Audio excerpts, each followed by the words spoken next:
gentlemen, this is Illise Montoya making her dinner, which is breakfast. And I just wanted to go ahead and get in touch with you guys again because it's been a while since I've done a vlog. I've been okay. I've been doing school. I've been working. I don't know if you guys know this. I live in Georgia, so I am a banquet server. And I work at the Augusta Country Club, and if any of you are familiar with golf, then that is where they have Masters. I actually didn't work for Masters this year, but next year I will. And you know, one thing that I've learned whilst working in the beverage industry in the few months that I have, I think it's been 6 months now, is that it's not about you. Honey, it's never about you. It's always about the customer. And, you know, you just have to be patient all the time, and trying to keep your mood up and to keep your face smiling is a really big key in making sure that you give off a good impression.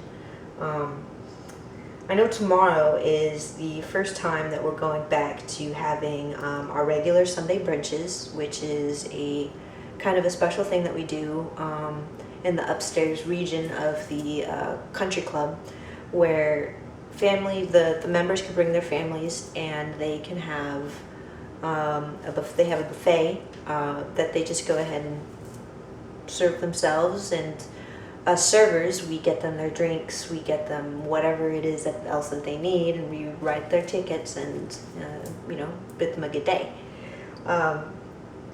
I don't really have too much experience actually serving a table. Mostly what I've done in the past 6 months has been clearing tables, cleaning tables, resetting tables, serving drinks. When it's a big event, I don't actually have to speak to the customers that I'm serving. They have their plate lined up. Everybody gets the same plate, so you just take the plates to each table. And there's a lot of etiquette. You have to serve on the left, you serve drinks and you bust from the right. You always serve the women first, and if you're not doing it from, you know, like the head table counterclockwise, you're serving the most elderly woman first, and then the men. It's always really funny whenever I do that, and you have some people that come in and they're not really members per se, but they're just kind of been invited by the members, so they're not really used to that sort of etiquette. And they're, you know, I have guys that are like, yeah, I want that too, and I'm like, just hold on, sir, I'll get right back to you, I swear. And they just look really confused, and then they realize, oh, she's serving the women first. And I'm like, yeah, that's how they want me to do it. So I'm pretty happy that that started back up, because that means now that my hours is going to be back to what it used to be. Previously, I'd been only clocking about like what, something between 11 to 18 hours if I'm lucky. Now this week I have 29 hours logged. So you know, I'm going to be making some more money, which is going to help a lot with some of the stresses that we've been having. Me and my husband have been trying to battle back our credit cards like they were big mythical beasts. And I mean, we're doing okay. You know, I have splurged a great deal on video games. I'm kind of very bad about just spending money in general. I like buying clothes. I love Forever 21. I know they have bad working habits or whatever when you know, they hire people in other countries and they pay them shitty. But I mean, their clothes are so awesome. And I love getting games, even though I haven't completed like a lot of them. Shut up, Mara. God, you're so a bitch.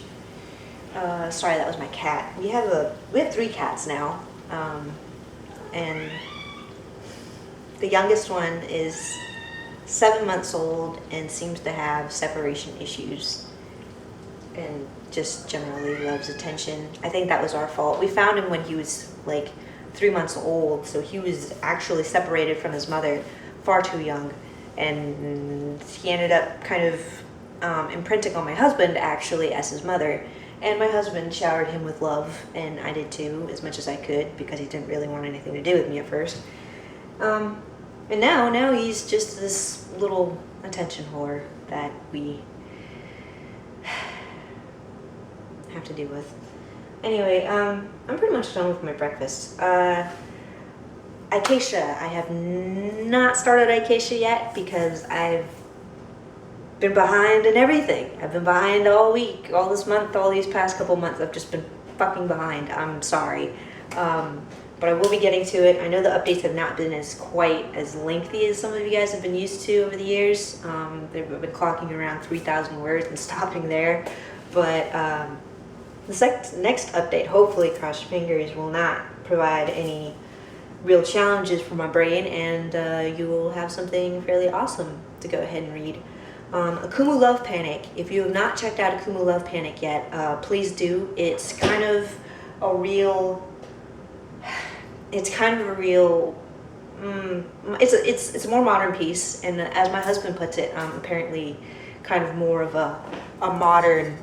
I have a more modern tone. I think you guys will have noticed that with Elmarin. Sometimes her tone kind of sounds a little out of place in the medieval setting that Eikasia is kind of set into. But Akumu Love Panic is really kind of my escape from Eikasia, and I really enjoy writing it. It's I feel a lot more comfortable, like I said, with writing in a more modern tone, just being able to let loose with all of my goofy ideas, everything.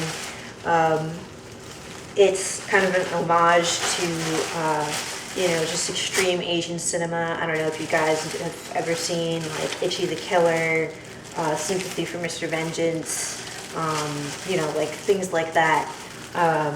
The films that are almost over the top, kind of extreme and strange, with the strange black humor to it.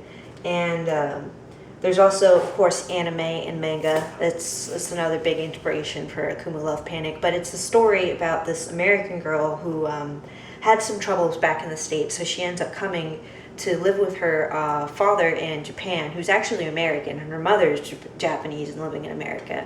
And it was kind of a strange thing. But she goes to Japan to try and find a new start, and doesn't get it really. It's not the start that she wanted.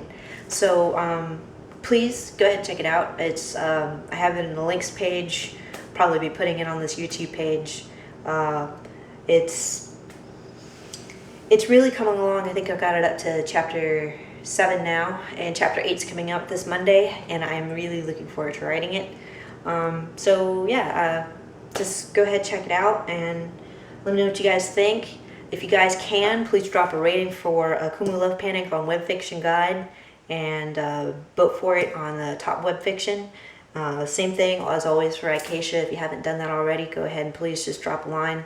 That really just supports me, and it just motivates me to kind of keep doing this, because honestly sometimes I just want to throw my hands up in the air and say fuck it. But I love the story too much really to give it up. So just stick with me, guys. It's coming along. It really is. Thanks for watching.